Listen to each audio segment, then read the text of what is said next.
காலையில் 5 மணி இருக்கும். அம்மா எழுப்பி விட்டாங்க, "வா சாமி பொங்கல் வச்சிடலாம்" அப்படின்னு சொல்லி. அம்மா, "சூரிய தேவன் வர்றதுக்கு 1.5 மணி நேரம் ஆகும், நம்ம அப்புறமா வச்சுக்கலாம்" அப்படின்னு சொன்னேன்.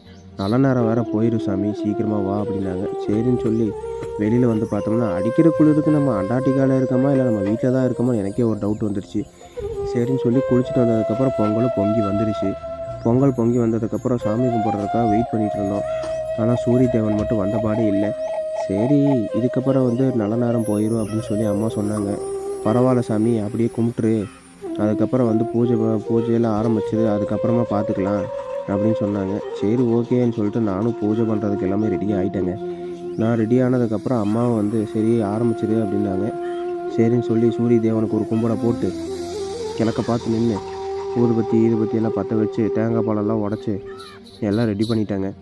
ரெடி பண்ணிட்டு ஒரு சூரிய தேவனுக்கு ஒரு கும்பிட போட்டுட்டு எல்லாத்துக்கும் தழுகையில் வச்சதுக்கு ஆரம்பிச்சிட்டாங்க.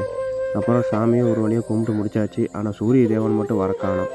நானும் சுற்றி சுற்றி தேடி பார்க்குறேன். இன்னும் சந்திர தேவன் மட்டும் அங்கங்கன்னு சுற்றிட்டு இருந்தார். சூரிய தேவனை மட்டும் காணோம். சரி ஆனதாகட்டும், மாட்டுக்கு ஒரு தழுகையை கொடுத்துடலாம் அப்படின்னு சொல்லி மாட்டுக்கு கொடுத்தேன். ஆனால் மாடு வாழைப்பழத்தை மட்டும் தான் சாப்பிட்டுச்சு. அம்மா கையிலேருந்து வேணால் சாப்பாடு வாங்கி சாப்பிட்ருச்சு. கடைசியில் எல்லா வேலையும் முடிச்சுட்டு சூரிய தேவனை சுற்றி சுற்றி பார்க்குறேன். அப்பவும் சூரிய தேவனை வரவே இல்லை. நான் சூரிய தேவனுக்கு பொங்கல் வைக்கிறேன்னா இல்லை சந்திர தேவனுக்கு பொங்கல் வைக்கிறேன்னு எனக்கு இன்னும் தெரியல. சரி பரவாயில்ல இருக்கட்டும் அப்படின்னு சொல்லி ரொம்ப நேரம் வெயிட் பண்ணி பார்த்து எல்லாமே பொங்கலை சாப்பிட்ற வைக்க ஆரம்பிச்சிட்டாங்க. பொங்கல் எல்லாம் சாப்பிட்டு முடிச்சதுக்கப்புறம் அப்படியே பொறுமையாக காட்சி அளித்தார். பார்த்துக்கலாம் அப்படின்னு முடிவு பண்ணிட்டு சூரிய தேவனுக்கு ஒரு வணக்கத்தை போட்டுட்டு எறும்புக்கெல்லாம் விருந்து வச்சுட்டு பொங்கலை சிறப்பாக கொண்டாடி முடிச்சாச்சுங்க. சரி நாளைக்கு பார்க்கலாம். டாட்டா.